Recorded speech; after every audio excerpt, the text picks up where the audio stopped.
Hello everyone, welcome back to our channel Kwatra tuition centre. आज की इस वीडियो में हम आपके लिए केस स्टडी सॉल्व करने वाले हैं। ये केस स्टडी आपके सैम्पल पेपर से ली गई है, तो इसको हम एक बार देखते हैं। पहले तो यार सबसे पहले मेरी एडवाइस ये रहेगी कि आप डिटेक्ट करिए कि ये कौन सा चैप्टर है और बाकी सब भूल जाइए, सिर्फ वही याद रखिए जो इस चैप्टर ने आपको सिखाया। ठीक है, जैसे ही मैं इसको पढ़ती हूँ मुझे दिख रहा है यहाँ पे यूरोपियन, नेपोलियन, चर्च, कंजर्वेटिव्स। तो ये सब कौन से चैप्टर से था? This was from nationalism in Europe. इतना मुझे समझ आ गया, नेशनलिज्म इन यूरोप। अब हम इसको रीड करते हैं। तो यहाँ पे लिखा है following the defeat of Napoleon in 1815, कि डिफीट के बाद का पूरा इन्होंने हमें कॉन्सेप्ट बताया हुआ है, नेपोलियन की डिफीट के बाद। अब वो बोलते हैं कि कौन आ गया था यूरोपियन गवर्नमेंट में? कंजर्वेटिव आइडिया आ गया था। यूजुअली यार जब हम कंजर्वेटिव वर्ड बोलते हैं उसका मतलब ये होता है कि आप एक ऐसे व्यक्ति हो या आप एक ऐसा आइडिया अपने दिमाग में रखते हो जो थोड़ा पुराना है और आप चिपक के रहना चाहते हो आउटडेटेड आइडियाज़ से, या फिर आप कुछ नया सुनते नहीं हो। ऐसे लोगों को हम कंजर्वेटिव बोलते हैं, जो पुरानी चीज़ों पे बिल्कुल चिपक के खड़े हैं एंड वो उनको प्रेफर करते हैं। तो अब यूरोप में कंजर्वेटिव लोग आ गए थे और वो लोग बोल रहे थे कि अब आप हमें यूरोप की जगह दे दो, या फिर यूरोप अब हमारे हिसाब से चलेगा। ठीक है, अब उनका हिसाब क्या था वो देख लेते हैं। They believe that establish traditional institutions of state, कि पुरानी जैसी चीज़ें थी, जैसे इंस्टीट्यूशंस थे, जैसे तरीका था गवर्नमेंट को रन करने का, वही होना चाहिए। नेपोलियन के तरीके नहीं होने चाहिए। मोनार्की आ जाना चाहिए वापस, bring it back. Church system वापस ले आओ कि चर्च सबसे ऊपर रहेगा, बाकी सब क्लासेस नीचे। सोशल हायरार्कीज होनी चाहिए, सोसाइटी इक्वल नहीं होनी चाहिए, बल्कि ऐसा होना चाहिए कि somebody is at the upper level, somebody is at the lower level.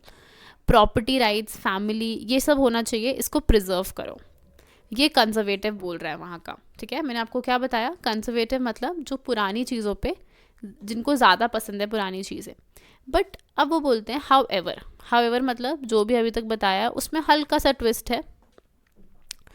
वो ये नहीं बोलते did not propose a return to the society of pre revolutionary days, कि यार तुमने इतनी मुश्किल से यहाँ पे रेवोल्यूशन लाया था, वापस जाने की ज़रूरत नहीं है। कंजर्वेटिव ये चाहते हैं कि थोड़े बहुत जो नेपोलियन की अच्छी चीज़ें आप उनको ले लो, take the good things from Napoleon, good ideas जो उनके फेवर में है, basically good ideas from Napoleon, और पर मोनार्की वापस ले आओ, ब्रिंग बैक दी मोनार्की। तो this is what conservatives in Europe are saying, कि नेपोलियन ने जो जो अच्छे आइडिया दिए ना, अच्छे मतलब जो जो उनके फेवर में, अब वो रख लो, बाकी मोनार्की वापस ले आओ। इससे वो बोलते हैं कि स्टेट की जो पावर है, गवर्नमेंट की जो पावर है, वो और इफ़ेक्टिव हो जाएगी और स्ट्रांग हो जाएगी। तो ये हमने पढ़ लिया पहला पैराग्राफ, आगे देखते हैं। एक और पैराग्राफ है इसमें कंटिन्यूएशन में। वो चाहते हैं कि एक आर्मी बन जाए, एक ब्यूरोक्रेसी हो, ब्यूरोक्रेसी मतलब ऑफिस वर्क वगैरह सिटीजन्स के लिए, वो होना चाहिए। डायनामिक इकोनॉमी मतलब एक बहुत ही स्ट्रॉन्ग, बहुत ही अच्छी इकोनॉमी जो हर चीज़ सहन कर ले।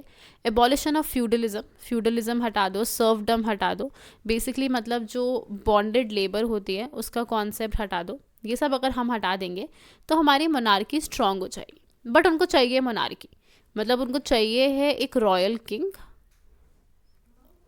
और उनको चाहिए कि समथिंग गुड। ठीक है, ये सब आर्मी होनी चाहिए, मॉडर्न चीज़ें होनी चाहिए, और पर मोनार्की हमें पुरानी वाली चाहिए। इन 1815 अब नेपोलियन के बाद वो हार गया है, तो अब किसी ना किसी को उसकी टेरिटरीज देनी है। तो जो भी यूरोपियन पावर्स ने उसको हराया था वो एक साथ आए, who had collectively defeated Napoleon, met at Vienna. Vienna कहाँ है? It's a place in Austria, Austria में एक जगह है, वहाँ पे वो लोग मिले, उन्होंने सोचा हम सेटलमेंट करेंगे। The Congress was hosted by the Austrian chancellor duke Metternich. Duke Metternich वहाँ का चेयरमैन था उस टाइम पे ट्रीटी ऑफ वियना का। उसने पूरा सारी डिस्कशन संभाली थी after Napoleon's defeat. The delegates drew up the treaty of Vienna. तो अब क्या आया नेपोलियन के हारने के बाद, और इस मीटिंग का रिजल्ट क्या था? Treaty of Vienna of 1815। अब उसके बाद उन्होंने ये बताया कि उस ट्रीटी में क्या क्या था, तो वो देख लेते हैं। जिन लोगों को ट्रीटी का मतलब नहीं पता, उसका मतलब होता है एग्रीमेंट। एक एग्रीमेंट हुआ था, तो वो देखते हैं। पहली चीज़, Bourbon dynasty which had been deposed during the French revolution. आपको याद होगा कि बर्बन डायनेस्टी को हटाया था हमने, बट उनको वापस ले आए थे क्योंकि मोनार्की चाहिए हमें, वी वांट मोनार्की बैक। तो बर्बन डायनेस्टी बेसिकली रिस्टोर हो गई थी, ये आपका पॉइंट है। फ्रांस को बहुत सारी टेरिटरीज पहले मिली थी अंडर नेपोलियन रूल, उन्होंने बहुत सारी टेरिटरीज ऐड करी थी। एनेक्स्ड मतलब एडेड, जो भी उन्होंने टेरिटरी ऐड करी थी वो वापस ले ली गई थी उनसे। All the territories were now lost, they were taken back. A series of states were set up on the boundaries of France to prevent French expansion in future, और उनके ऊपर बहुत सारे रूल्स लगाए गए थे कि फ्रांस के लोग या फ्रेंच पीपल कभी और कोई एक्सपेंशन नहीं करेंगे जो उन्होंने पहले करी है। तो एक तरीके से बाकी जितनी भी यूरोपियन कंट्रीज़ हैं उन्होंने फ्रांस की जो लिमिट है वो सेट कर दी थी और फ्रांस को बहुत रिस्ट्रिक्ट कर दिया था। ओके, अब हम क्वेश्चंस देखते हैं इससे related. Which of the following statements correctly describes about European conservative ideology. तो यूरोपियन कंजर्वेटिव आइडियोलॉजी कैसे हमारे पास है, तो एक बार देखते हैं options. Preservation of beliefs introduce by Napoleon, सारे बिलीफ नहीं रखना चाहते थे, they wanted to keep some of them which were favourable to them, so A option is incorrect. Preservation of 2 sects of Christianity, सिर्फ यही नहीं है, there were a lot of other things, तो इनकम्प्लीट है ये, इसको भी हटा देते हैं। Preservation of socialist ideology in economic sphere, conservative जो थे यार वो इतना इकोनॉमी और इतना सोशलिज्म की बात नहीं करते थे, तो ये उनको इतना नहीं पता। Preservation of traditional belief in state and society, yes this is correct, कि उनका मन था कि हम जितने भी ट्रेडिशनलिस्टिक बिलीफ हैं उन पे रहें और ज़्यादा चेंज नहीं करें, राइट। ओके, नेक्स्ट देखते हैं यार, अब नेक्स्ट क्वेश्चन देखते हैं। Identify the purpose to convene the Vienna of Congress in 1815 from the following options, कि यार जो उन्होंने कन्वीन मतलब कि बनाई क्यों होगी, स्टार्ट क्यों करी होगी, वीना ऑफ कांग्रेस क्यों बनाई थी उन्होंने, ये पूछ रहे हैं वो आपसे क्वेश्चन में। सो देखते हैं यहाँ पे options. To declare competition of German unification, ये आपका रीज़न नहीं था, जर्मन यूनिफिकेशन बहुत बाद में हुई थी, it happened very late, not during 1815, तो ये हटा देते हैं हम, और वो उसमें अलग टाइप ऑफ लीडर्स इन्वॉल्व थे, वीना कांग्रेस इन्वॉल्व नहीं थी। To restore conservative regime in Europe, yes ये वहीं से आया था कि कांग्रेस, वीना ऑफ कांग्रेस में उन्होंने यही किया था कि हमें कंजर्वेटिव रिजाइम चाहिए, सो दिस इज़ करेक्ट। आगे देखते हैं। To declare war against France, नहीं, वॉर ख़त्म हो गई थी बल्कि it ended. To start the process of Italian unification, no, again very different kind of people were involve in Italian unification, so B part is correct.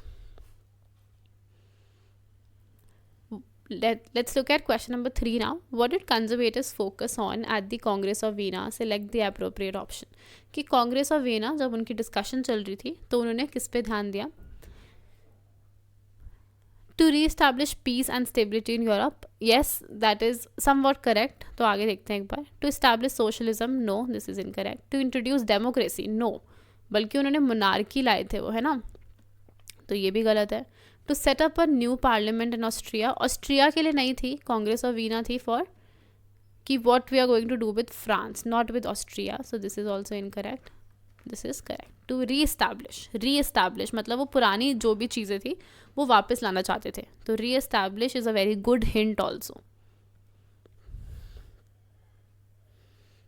How did Congress of Vienna ensure peace in Europe? Select the appropriate option. Congress of Vienna ने peace कैसे ensure किया? With restoration of Bourbon dynasty, उन्होंने ये चीज़ करी थी but इससे peace मिला था, we are not sure, so we will leave this option for now. Austria was not given the control of northern Italy, ऐसा कुछ नहीं हमें समझाया गया या बताया गया throughout the chapter. Laying out a balance of power between all the great powers in Europe, yes this is something that they did, ठीक है, तो सी इज़ करेक्ट कि उन्होंने क्या किया था कि एक, अब जब भी कभी बैलेंस क्रिएट करते हो कहीं पे तो ऑब्वियसली पीस इंश्योर हो जाता है, when ever you create balance, so peace will be there. So this is a very good and positive option which we will be picking by giving power to German Confederation, no.